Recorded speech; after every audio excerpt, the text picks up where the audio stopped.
Welcome to Before It Was Headlines, It Was Prophecy.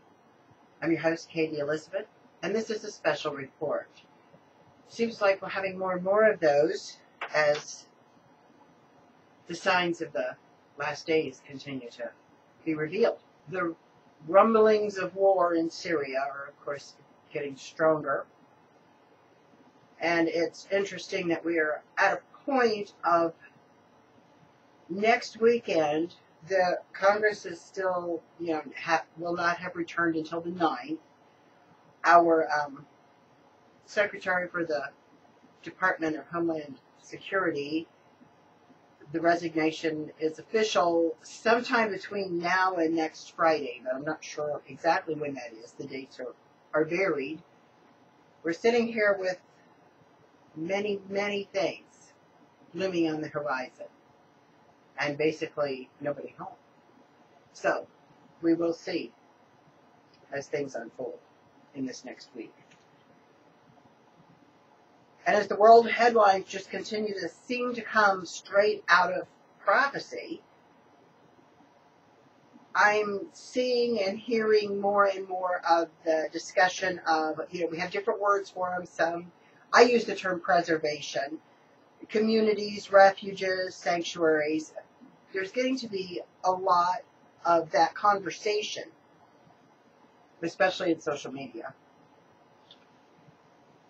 And in keeping tune with the fact that Torah says there are 4 kinds of people, and Messiah gave the parable mentioning 4 kinds of soil to illustrate this, I'd like to go over just what I'm coming to understand as the potential as we do attempt to be ready and to occupy. And it's interesting, I kept trying to put this off out of my head, just say, I don't want to be fear-mongering, and I don't. That all of my devotions, everything is just really pointing to be ready to feed the lambs. Because I think we're overlooking a simple fact that just because times get tough in America does not mean that is the full-scale troubles and turbulence of the Great Tribulation. I think we're going to see it get much more difficult before Messiah returns. Now, if I hope not, but I do believe that's what Scripture indicates. I'd like to see him back before the end of this video, to be real honest. But I'm going to share some insight that I've gained as I'm discussing with other people and as I pray about this. Messiah said our enemy would be of our own household. So that means while America is telling the rest of the world how it should be, our government is exercising more authority over its very own citizens. There's been a lot of comments and shares and pass-arounds just simply about America talking about going to war with Syria because they've used some sort of chemical weapons on their own people. And then, of course, there's those of us who say, well, wait a minute, but you gave Monsanto a free pass, and they've declared chemical war on us. So, there's that our enemy can be of our own home, and a reference to nationally.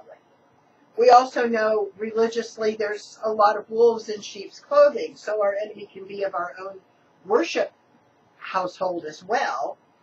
And then, of course, it can be very literally of our own household. It's just a very simple statement that, it probably transcends all those levels. And I'm not trying to breed distrust here, but as we move into a time in which trusting Yud-Heh-Vah-Heh is even going to be difficult, much less each other, let's keep this fact in mind. Be it on a national level, religious, or related.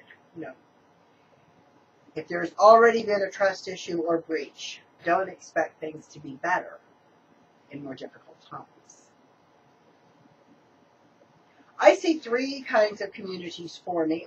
Actually, a 4th one, but I'll get to that in a minute. I see 3 types of communities forming. The organic ones, similar to the one I'm homesteading here. And I'm not as organic as some of them. Some people are completely off the grid, totally, and they're, I'm not there yet, but the goal of utter simplicity. And then there will be the more militaristic survivalist type. And the third, I'm going to say, will be aiming at something along the lines of kind of a summer camp, kind of a permanent summer camp kind of thing, with garden and pool and that sort of thing. Sort of a set apart gated community, if you will.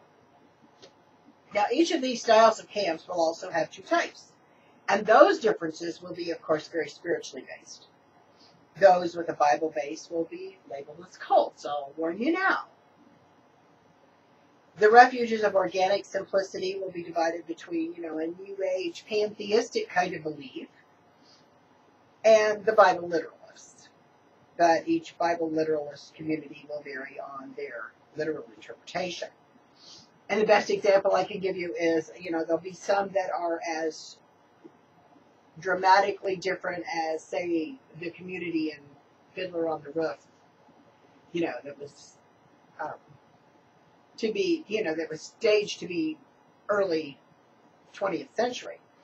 And then you have the way the Amish are living today. It would be that different as far as they're very much based on their spiritual beliefs, but they're very different spiritual beliefs.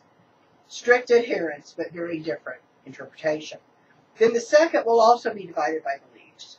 So in one of the more military or ammunition-based survival refuge, you'll find a leader with a gun in one hand and a Bible in the other.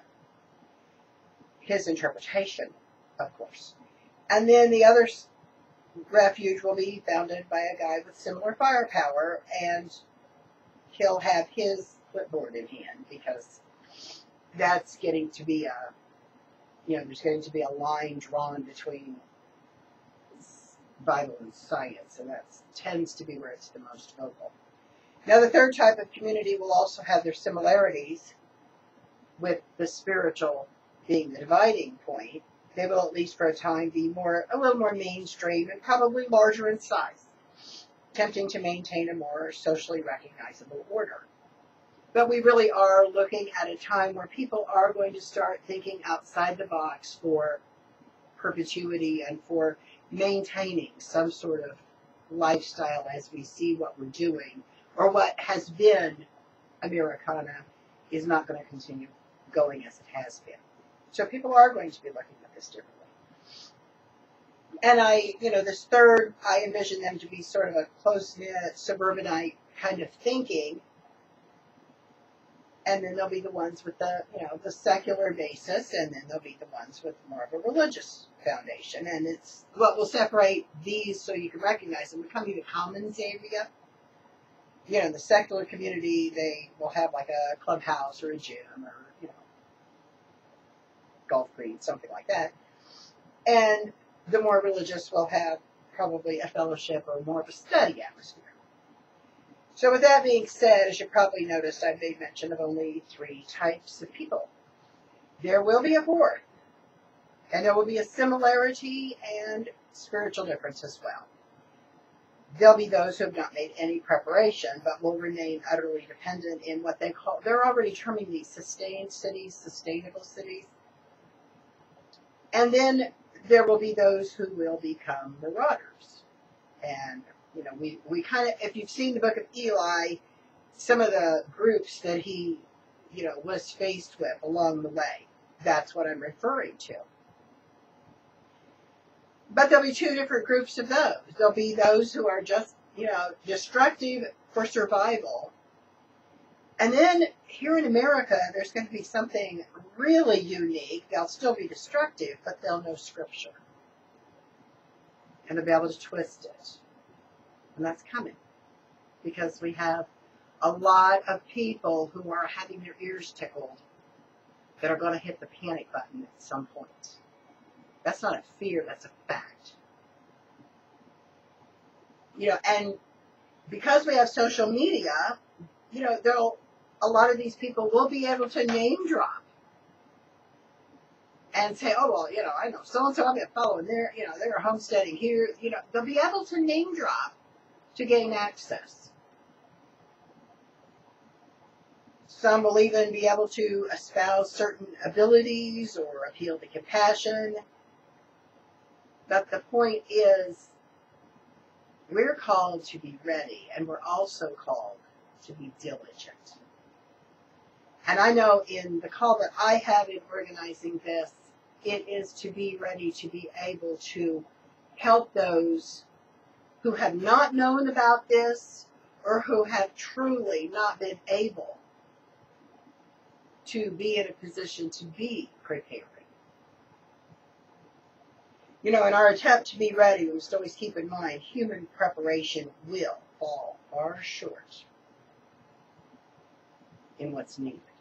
We have to keep our eyes on Messiah. When these things start to happen, doesn't mean we sit down and look up, but we do need to remember to remain looking up. I wanted to share, now of course it's not this big, but a second edition of my book, and it looks like I'm dressed to match my cover here. The Threshold of Technocracy, a second, and will be available in the first part of the week. Basically, I wrote that in the middle of 2008, and I'm just amazed at the things that have already taken place, and then the thing, you know, and you can look at the book and see the things that have taken place in just 5 short years, and then see where the next logical progression is headed. And if that would assist in any preparation, I would urge you to take a look at it. If it would assist in, you know, how you pray, what you look at, whatever, I would, you know, suggest you check it out. That is The Threshold. Let me get it here. The Threshold of Technocracy. And you see it. I'd like to give credit to the artist of the 4 Horsemen of the Apocalypse. Yeshua said many times, fear not. Scripture tells us that over and over again. Fear not. Perfect love casts out fear. But we're also told to be ready. And in part of that is to let our light shine. So I would urge you, whatever Yudhevahe is putting on your heart to do, to prepare, as these times get more difficult, do that. It's just really that simple. You know, if it's one thing that's on your heart, do that. See what else he tells you. But we need to be aware of that. We can talk about saying these are the end times, and we can talk about being ready, and we can talk about preparation, but when it comes down to it, we can't just be hearers. We have to be doers. This has been a special report. Before it was headlines, it was prophecy. I'm Katie Elizabeth.